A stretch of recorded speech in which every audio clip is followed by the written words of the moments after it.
శ్మశానంలో ఆయన కూర్చోపోతే ఉగ్రభూతాలు వచ్చి ఓళ్ల మీద పడిపోయి ప్రజల్ని సత్కార్యాలు చెయ్యనివ్వమని అక్కడ కూర్చుని తాండవం చేసి వాళ్ళని కూర్చోబెడతాడు. పార్వతీదేవి అడిగింది మహాభారతం అనుశాసనిక పర్వంలో, శుభ్రమైన కైలాసం ఉండగా, ఇంత ఐశ్వర్యం ఉండగా, చింతామణి గృహం ఉండగా శ్మశానంలో ఎందుకుంటున్నారని అడిగింది.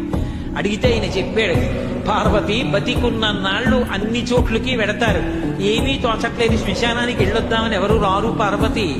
నేనంతవాణ్ణంటాడు, పొడుగ్గా ఉన్నానంటాడు, తెల్లగా ఉన్నానంటాడు, పండితుణ్ణంటాడు, పద్యాలు నాకు నోటికొచ్చంటాడు, ఉపన్యాసం చెప్పగలనంటాడు, నాకు పాటలొచ్చంటాడు, నేను నాట్యం చేస్తానంటాడు, నేను అధికారినంటాడు, నా దగ్గర డబ్బుందంటాడు, నేను పాట పాడగలనంటాడు. ఇన్ని ఉన్నాయనుకున్న వాడిలోంచి ఊపిరి బయటికి వెళ్ళిపోయిన తరువాత వాడిని తీసుకెళ్లి 4 కొత్త కర్రల మీద పడుకోబెట్టి చాప చుట్టి తాడు కట్టి పైన నూలుబట్ట కప్పి తీసుకొచ్చి అన్నీ తీసేసి కర్రల మీద పడుకోబెట్టి కాల్చేస్తుంటే జీవుడు లేచి నిలబడి పుర్రె పగిలిపోయిన తరువాత కన్న కొడుకు కూడా స్నానం చేసి వెళ్ళిపోతుంటే చీకటి పడిపోయాక, అయ్య బాబోయ్ చుట్టూ ఉగ్రభూతాలు, నా వాళ్ళన్న వాళ్ళు లేరు, వీళ్ళని నమ్ముకున్నాను, ఒక్కడు లేడని ఏడుస్తుంటే నేనున్నాను రా అని చెప్పడానికి నేను కూడా లేకపోతే చచ్చిన వాడు 1000 మాటలు చచ్చిపోతాడని అక్కడ ఉన్నాను పార్వతి, నా కర్మకాలక్కడ లేనన్నాడు.